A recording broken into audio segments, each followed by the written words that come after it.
শরীফ ওসমান হাদী সম্পর্কে যে বিষয়টি আপনাদের সামনে তুলে ধরতে চাই সেটি হচ্ছে কেন তাকে হত্যা করা হলো, কি জন্য, কি অপরাধ ছিল তার। এই বিষয়গুলো আজকের ভিডিওতে আমরা পুঙ্খানুপুঙ্খভাবে আলোচনা করার চেষ্টা করব। কে হত্যা করেছে, কেন হত্যা করেছে, এগুলো নিয়ে আমরা আজকের ভিডিওতে সম্পূর্ণরূপে আলোচনা করব। তাই সম্পূর্ণ ভিডিওটি না টেনে দেখার জন্য অনুরোধ জানিয়ে শুরু করছি আজকের ভিডিওটি। শরীফ ওসমান হাদীকে কেন হত্যা করা হলো এর প্রশ্ন যদি করেন তাহলে এটা একটা ব্যাপক আকার ধারণ করবে এর উত্তর দেওয়াটা। অনেকগুলো স্টেজ আছে এখানে উত্তর দেওয়া, তার চেয়ে যেগুলো সঠিক এবং সামঞ্জস্যপূর্ণ সেই কথাগুলো আমি আপনাদেরকে বলছি। দেখুন, শরীফ ওসমান হাদী কিন্তু একটি ইসলামিক চরিত্র। সে নামাজগুলোকে যথারীতিভাবে আদায় করতো জামাতের সাথে। এমনকি আমরা যারা দেখেছি যে ইসলামিক তাকে যখন মেডিকেলে নিয়ে যাওয়া হয় তখন কিন্তু তার স্ত্রীও মেডিকেলে গিয়েছিল, কিন্তু কোনো একটা সোশ্যাল মিডিয়ায় তার স্ত্রীর একটা ছবি আপনি বের করতে পারবেন না। কোনো একটি সোশ্যাল মিডিয়ায় তার স্ত্রীর একটি ছবি উপস্থাপিত হয়নি। তার মানে সে সম্পূর্ণ পর্দার সহিত সেখানে গিয়েছিল এবং সম্পূর্ণ পর্দার সহিত সে সেখানে অবস্থান করেছে।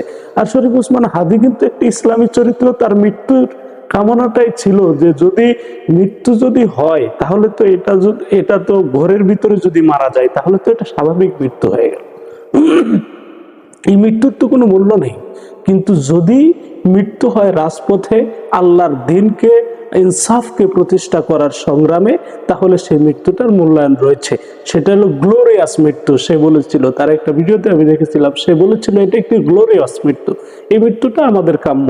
তার যে চেতনা, সেই চেতনাগুলো ছিল সম্পূর্ণ ইসলামিক চেতনা। তাহলে একজন ইসলামিক চেতনার একজন মানুষকে, যে মানুষটি কখনোই নামাজ জামাত তরক করে আদায় করতো না, এরকম একটা মানুষকে মেরে ফেলার যে কারণটি, সেই কারণটি কিন্তু আমরা দেখতে পাই যে ইতিপূর্বে অসংখ্য ইসলামিক স্কলারকে যারা হত্যা করেছে, এই শরীফ ওসমান হাদীকেও হত্যা সেই তার মাধ্যমেই হয়েছে। যদিও সে বর্তমানে, আমি নামটা নিতে চাচ্ছি না, স্বৈরাচার সরকার প্রধান যে বর্তমানে বাংলাদেশের বাইরে রয়েছেন, তারপরে কিন্তু তার দোসর যারা রয়েছে, যেমন ফয়সাল মাসুদ ওরফে দাউদ খান, সেও কিন্তু সে এই মৃত্যু শরীফ ওসমান হাদীকে হত্যার পিছনে তার ব্যাপক, সে নিজে হাতে এই কাজটা করেছে।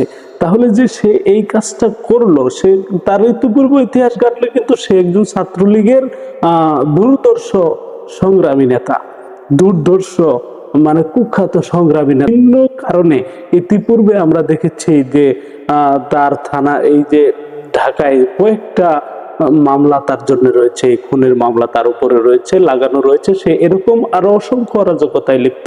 তার মানে ইসলামিক স্কলার হিসেবে যারা জন্ম নেবে, যারা ইসলামিক মাইন্ডের থাকবে, তাদের শান্তি বাংলাদেশে নাই। তাদের শান্তি বাংলাদেশে নাই। তাদেরকে অবশ্যই আঘাত করা হবে, আঘাত আসবে, এটাই নিশ্চিত।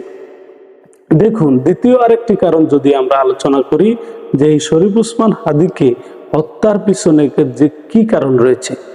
ইতিপূর্বে দেখেন, যখন হাসিনা সরকার পতন হলো, তখন কিন্তু দেশ যখন একটু স্বাভাবিক স্থিতিশীল পর্যায়ে ছিল, দেশের একটা স্বাভাবিক অবস্থা বিরাজমান করছিল, তখন কিন্তু ফারাক্কাবাদকে ছেড়ে দিয়ে আমাদের দেশের বিভিন্ন অঞ্চলকে প্লাবিত করে অসংখ্য মানুষকে বাস্তুহারা ঘর ছাড়া করে দিয়েছিল। অসংখ্য মানুষ তাদের সহযোগিতায় নেমে গিয়েছিল। আর আমরা বাঙালি, আমরা প্রতিবাদ করতে জানি, আমরা মানুষকে সহযোগিতা করতে জানি, তাই কিন্তু আমরা ঘর থেকে বেরিয়ে এই সমস্ত কাজগুলো করেছি, তাদেরকে সাহায্য সহযোগিতা করেছি, বাংলাদেশের মানুষ করেছে। তাহলে এই যে পরিস্থিতি, এই পরিস্থিতিতে আবারও সামনে ইলেকশন, দেশের ভিতরে একটি শান্তিপূর্ণ পরিবেশ বিদ্যমান। এই অবস্থায় সামনে ইলেকশন, শান্তিপূর্ণভাবে যাতে নির্বাচন সংগঠিত না হয়, সেজন্যই কিন্তু তাকে সেজন্য এটি একটি শরীফ ওসমান হাদীকে হত্যার এটি একটি প্রধান কারণ হতে পারে। কারণ যেটি রাজনৈতিক বিশৃঙ্খলা সৃষ্টি করে পরবর্তী নির্বাচনকে পিছিয়ে দেওয়া বা পরবর্তী নির্বাচনের উপর আঘাত হানায় ছিল তো মূলত ভারত সরকার সহ স্বৈরাচার হাসিনা সরকারের দোসরদের একটি একটি প্রোগ্রাম।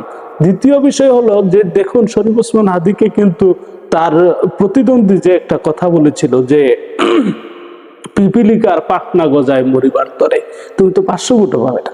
এই যে কথাটা বললো, এই কথাটাও কিন্তু একটি উদ্দেশ্য প্রণোদিত কথা।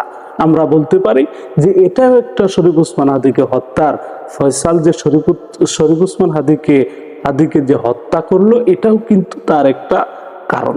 এটাও কি, এই কথাটাও কিন্তু একটা ব্যাপক ইস্যু টানে শরীফ ওসমান হাদীকে হত্যা করার। তাহলে এই যে বিষয়গুলো আমরা দেখলাম, যে চতুর্থ যে বিষয়টি আমি বলতে চাই, যে শরীফ ওসমান হাদীর দোয়াটা আল্লাহ তাআলা কবুল করেছে, যে মৃত্যু যদি হয় তাহলে যেন রাজপথেই হয়, আল্লাহর পথে সংগ্রামের জন্য হয়। আসলেই তাকে অন্যায়ের জন্য, তাকে কোনো অন্যায়ের জন্য নয়, তাকে ইসলামের বিরুদ্ধে, ইসলামের পক্ষে, ইসলামের শান্তিতে সমবেত হয়ে, মানুষকে একত্রিত হয়ে জনপ্রিয়তা নিয়ে ইসলাম সংসদে গিয়ে আল্লাহর কোরআনের কথা বলতে চাওয়াটা এবং মৃত্যুটা যেন শহীদি মৃত্যু হয়, এরকম একটি চিন্তা চেতনা থাকার কারণেই কিন্তু শরীফ ওসমান হাদীর আজকের এই দুরবস্থা, তাকে এভাবে হত্যা করা হলো। তাহলে আজকের এই বিষয়গুলো, আমরা যে এই 3-4টে বিষয় নিয়ে বিস্তারিত আলোচনা করলাম, এই বিষয় থেকে আপনার মতামত কি? আপনার মতামতটা কমেন্টে জানাবেন। আর আমি আপনাদেরকে যে বিষয়টি বলতে চাই, যে আমার মতামত হচ্ছে যে এই 4টি কারণেই কিন্তু শরীফ ওসমান হাদীকে হত্যা করেছে এই বাংলার এই দুর্ধর্ষ কুখ্যাত আওয়ামী সরকারের দোসর, ভারত সরকারের দালাল এই ফয়সাল মাসুদ ওরফে দাউদ খান।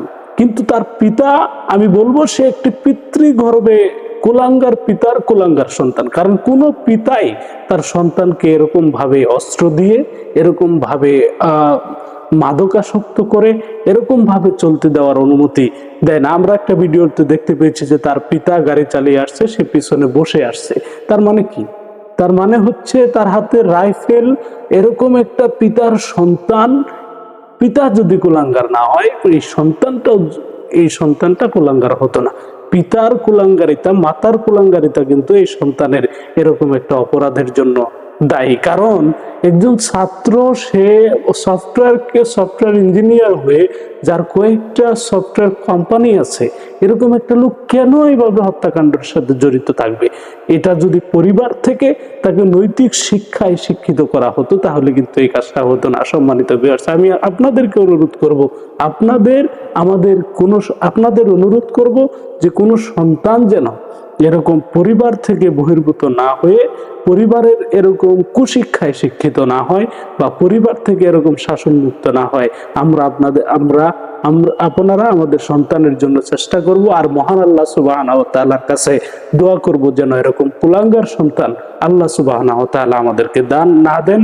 সম্মানিত ভিউয়ার্স, সম্পূর্ণ ভিডিওটি দেখার জন্য ধন্যবাদ জানাচ্ছি। আর আপনার মূল্যবান মন্তব্য